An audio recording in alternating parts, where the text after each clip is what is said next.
Hello everybody, welcome back to our Reset Info channel. In today's video, I'll show you how to easily reduce ghosting on your CANON i-SENSYS MF657Cdw.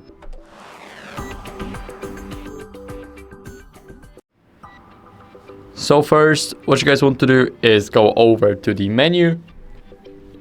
Now here, let's select Adjustment and Maintenance. Go to Adjust Image Quality and select Special Processing.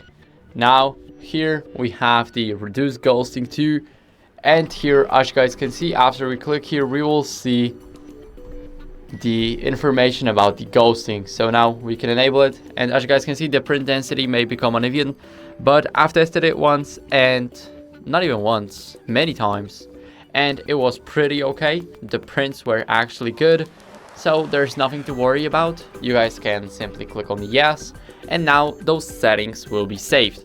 So that's basically it for the video. I hope it was helpful. If it was, then leave a like, sub, and a comment, and I'll see you in the next one.